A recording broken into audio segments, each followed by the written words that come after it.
Welcome to Suman TV.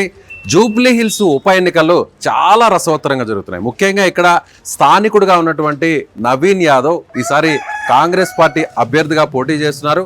మరోవైపు BRS party కూడా ఈ ఎన్నికలను చాలా ప్రెస్టీజియస్గా తీసుకుంది. ఇవన్నీ పక్కన పెడితే అసలు గ్రౌండ్ లెవెల్లో ఎలాంటి రెస్పాన్స్ వస్తుంది, ముఖ్యంగా నవీన్ యాదవ్కు సంబంధించినటువంటి కుటుంబం అంతా కూడా ఈసారి ఖచ్చితంగా గెలవాలి అనేటువంటి ఒక ప్రయత్నం అయితే చేస్తున్నారు. ప్రస్తుతం మనతో పాటు నవీన్ యాదవ్ సతీమణి వర్ష గారు ఉన్నారు. ఆమెతో మాట్లాడదాం. నమస్తే వర్ష గారు, ఎలా ఉంది ప్రజల నుంచి మీకు ఎలాంటి రెస్పాన్స్ వస్తుంది? చాలా మీరు చాలా మందితో మాట్లాడుతున్నారు, నేను చూశాను. ఒక 1 అవర్ వరకు మీతో అబ్జర్వ్ చేశాను. లేడీస్తో ఇంటరాక్ట్ అవుతున్నారు, పెద్దవాళ్ళతో మాట్లాడుతున్నారు, పిల్లలతో మాట్లాడుతున్నారు, యువకులతో మాట్లాడుతున్నారు. అంటే ఇది బేసిక్గా మీ ఫ్యామిలీ నుంచి వచ్చినటువంటి అలవాటా, లేదంటే ఇప్పుడు ఎలా అయినా సరే మా ఆయన్ని గెలిపించుకోవాలనేటువంటి తాపత్రయం? కాదండి, 40 ఇయర్స్ నుంచి మా మామయ్య ప్రజాసేవ చేస్తూనే ఉన్నారు. 25 ఇయర్స్ నుంచి మా హస్బెండ్ చేస్తున్నారు. మాకు అందరికీ అది ప్రజలకి సేవ చేయడం అనేది మాకు అందరికీ అలవాటు అయిపోయింది. ఇప్పుడు ఏది కొత్తగా వచ్చి మేము చేయట్లేదు.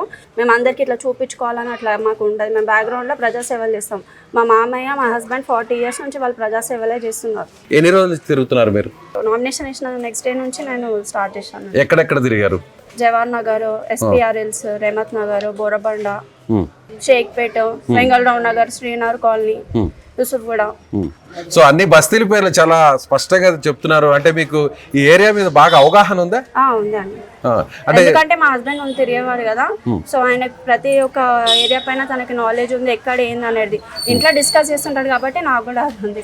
సో వర్ష గారు, సూటిగా అడుగుతున్నాను, బీఆర్ఎస్ పార్టీ కానీ కేటీఆర్ కానీ మీరు మీకు సంబంధించిన యాంటీగా ఉన్న పార్టీ వాళ్ళందరూ కూడా బీజేపీ కానీ ఒకటే మాట చెప్తున్నారు, నవీన్ యాదవ్ గెలిస్తే రౌడీ గెలిచినట్టే, రౌడీల కుటుంబం గెలిచినట్టే. అవునండి, రౌడీ అంటున్నారు కదా, రౌడీ లెక్కలు చేసిన ఏదైనా ఒక ప్రూఫ్ చూపించండి అని చెప్పండి. అని ఇంతమందికి ఎవరైనా ఒక వీడియో తీసి చూపించమనండి. రౌడీజం ఏం చేసినారు? ఆయన పైన రౌడీ షీట్ ఓపెన్ ఉందా? మాగంటి గారు ట్రై చేసినారు, ఎన్ని రకాలుగా మమ్మల్ని ఇబ్బంది పెట్టారు అనేది మాకు తెలుసు. పర్సనల్గా 40 డేస్ మా హస్బెండ్ ని, నన్ను, మా బాబుని దూరం ఉంచారండి. అంత టార్చర్ అండి. టీఆర్ఎస్ గవర్నమెంట్ అంటేనే టార్చర్. ప్రతి దగ్గరికి వెళ్ళండి, వాళ్ళ బాధితుల సంఘం ఉంది ఇక్కడ. అంటే 40 రోజులు మిమ్మల్ని మీ పిల్లల్ని దూరం పెట్టారంటారు. ఏంది ఆ సందర్భం ఒకసారి చెప్తారు? కావాలని రౌడీ షీట్ ఓపెన్ చేయాలనండి మా హస్బెండ్ పైన. అంతకన్నా ఏం చేశాడు? ఎవరినైనా చంపాడా, ఎవరినైనా తిట్టాడా, ఎవరి దగ్గర ఇల్లు గుంజుకున్నాడా ఏమన్నా? మీకేమనిపిస్తుంది? ఒక భార్యగా, ఒక వైఫ్గా ఇంట్లో పిల్లల్ని చూసుకుంటూ మీరు ఉంటుంటారు. సో అందరు కూడా ఇప్పుడు రాజకీయాల్లో టీఆర్ఎస్ ప్రభుత్వం అనేది అందరికి మొత్తం లోకం అంతా తెలుసు కాబట్టి మొన్న ఎన్నికలలోనే అందరు తీర్పు చెప్పి కాంగ్రెస్ గవర్నమెంట్ వేసినారు ఓటు. వాళ్ళకే తెలుసు ఎవరు రౌడీలు అనేది. మొత్తం వచ్చిన ప్రతి నాయకుడు కూడా బీఆర్ఎస్ పార్టీ వాళ్ళందరూ కూడా రౌడీ అంటారు. మీకు ఒక ఏమనిపిస్తుంది? రౌడీ కానప్పుడు నేను ఫీల్ కాను. ఎదుటి వాళ్ళు 100 అనుకుంటారు, మేము అవన్నీ పట్టించుకోము. మహిళలకి ఏం చెప్తారు అంటే బీఆర్ఎస్ పార్టీ వాళ్ళు ఎంతసేపటికి మీ ఫ్యామిలీ గురించి పదే చెప్తున్నారు, మీ మంచితనాన్ని డామినేట్ చేయడం కోసం ఇలా చెప్తున్నారా, లేదంటే వాళ్ళు మా మంచితనాన్ని చూసే కదా ప్రజలు బ్రహ్మరథం వాడుతున్నారు, దాన్ని వాళ్ళు చూసి ఓర్వలేక ఇవన్నీ చేస్తున్నారు. సో మీరు లేడీస్ తో మాట్లాడుతున్నారు, ఇంట్లో వెళ్ళి వాళ్ళతో కూర్చుంటున్నారు, వాళ్ళతో చక్కగా మాట్లాడుతున్నారు, వాళ్ళు ఏం చెప్తున్నారు మీకు? అందరు పాజిటివ్ ఉన్నారండి. మన అబ్బాయి, మన బస్తీల అబ్బాయి, మేము మీ తోడు ఉంటామని అందరు అదే చెప్తున్నారండి. పెద్దవాళ్ళు కానీ, పెద్దవాళ్ళు, ముసలమ్మల కాడికి చిన్నపిల్ల, యంగ్స్టర్స్, ఫస్ట్ టైం ఓటర్స్ కూడా అందరు మేము నవీన్ అన్నకి వేయాలని డిసైడ్ అయ్యి ఉన్నారు. ఎక్కడన్నా ఏమన్నా టెన్షన్ కనిపిస్తుందా? అంటే ఆపోజిట్ వాళ్ళు చేస్తున్న అసలు మాకు అలాంటి టెన్షన్ ఏం లేదండి. మా జూబ్లీహిల్స్ అనేది మా ఇల్లు లాంటిదండి. మా హస్బెండ్ అట్లా చూసుకుంటాడు. తన రాత్రైనా ఫోన్ కాల్ చేసినా ఆయన రెస్పాండ్ అవుతాడు. ప్రతి ఒక్కళ్ళ ఇంటికి ఒక చావు కానీ, పెళ్ళిళ్ళు కానీ, వాళ్ళ చదువులకు కానీ ప్రతి దానికి ఆయన ఇప్పటివరకు ఎలాంటి అధికారంలో లేకున్నా కానీ ఆయన ప్రజాసేవ చేస్తూనే ఉన్నాడండి. మీకు ఎప్పుడైనా బాధ అనిపించిందా? అరే ఇంత మంచి చేస్తున్నావు, 20 సంవత్సరాల నుంచి ప్రజలకు ఏదో చేయాలనుకుంటున్నాడు, కానీ అవతల వ్యక్తులు చూస్తుంటే పదే ఇలా విమర్శిస్తున్నారు. బాధ అంటే అవుతుందండి కొన్ని విషయాలలో, ఎవరికైనా ఉంటుంది కదా. ఇప్పుడు ప్రతిసారి రౌడీ అంటే ఏం చేశారండి మా హస్బెండ్ రౌడీ లెక్కలు చేయడానికి?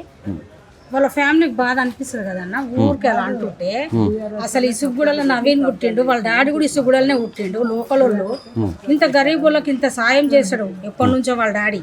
ఇప్పుడు కాదు, 40 సంవత్సరాల నుంచి చేస్తాడు. కానీ ఇట్లా చెప్పుకోడు ఆయన, నేను ఇలా సాయం చేసిన అని చెప్పు. మరి కేసీఆర్ బండి ఇప్పించిండు, కేసీఆర్ కు చిన్న సిరిశైలము. మరి అప్పుడు పచారం బండి కేసీఆర్ తీసుకుండు కదా, అప్పుడు ఆ పార్టీలో చిన్న సిరిశైలంకు కూడా ఆయన టికెట్ ఇచ్చిండు. హాఫ్ రేట్గా భార్యకి ఇచ్చిండు, ఆయనకి ఇచ్చిండు. మరి అప్పుడు రౌడీ అని తెలియదా అన్న? ఆ మాట కేసీఆర్ చెప్తలేడు కదా. ఈ కేటీఆర్ అవన్నీ చెప్పడము అన్ని కేటీఆర్ చేస్తున్నాడు. ఇలా ఎవరన్నా జనం వచ్చి ఇప్పుడు మీ పక్కనున్న పెద్దావిడ చెప్తున్నారు, బిడ్డ నువ్వేం భయపడకమ్మా, వాళ్ళు ఎన్ని చెప్పినా కూడా ఎన్ని మాట్లాడినా కూడా టెన్షన్ పడకు, ఖచ్చితంగా మా సపోర్ట్ మీకు ఉంటుంది అని చెప్తున్నారా? చెప్తున్నారు ప్రతి ఒక్కరు. మేము అన్నకే సపోర్ట్ చేస్తాం, అన్న మాకు ఏ రాత్రి అయినా రెస్పాండ్ అవుతాడు, మా ఇంటి మనిషి లెక్క మేము అన్నకే సపోర్ట్ చేస్తామని చిన్న పిల్లల కాడికే, చిన్న పిల్ల మొన్న ఒక దగ్గరికి వెళ్ళిన నేను, అమ్మాయి 6 years, తను నాకు చెప్తుంది, ఆంటీ మీరు టెన్షన్ పడకండి, ఎట్లయినా అన్న గెలుస్తాడు, రేపు ఫ్యూచర్ లో నాకు ఓటాకు వచ్చినాక కూడా నేను అన్నకే ఇస్తా అని చెప్తున్నారు. ఓకే, గరీబ్ వాళ్ళు అలాగే మామూలుగా ఎంప్లాయీస్ అలాగే బస్తీల వాళ్ళు అందరూ కూడా చెప్తున్నారు. శ్రీనగర్ కాలనీ వెళ్ళండి, ప్రతి ఒక్కళ్ళు బాధితుల సంఘం ఉన్నారు. అలాగే వర్ష గారు ఇంకొక మాట, సో మీరేమన్నా వాళ్ళతో అమ్మ ఒకవేళ నవీన్ మా వారు చేయకపోయినా బిజీగా ఉన్నా కూడా నేనైనా కూడా ఈ సమస్యని మా వారి దృష్టికి తీసుకెళ్తాను లాంటి హామీ ఏమన్నా ఇస్తున్నారా మీరు? ఇస్తున్నానండి ఖచ్చితంగా. ఇప్పుడు నేను తిరిగినప్పుడు నేను హామీ ఇవ్వాలి కదా.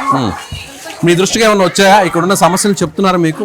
అన్నితర డ్రైనేజ్, రోడ్ ప్రాబ్లమ్స్, నాలా ఓవర్ఫ్లో అట్లాంటివి చాలా ఉన్నాయండి. స్ట్రీట్ లైట్స్, కొన్నేమో స్తంభాల గురించి ఉన్నాయి.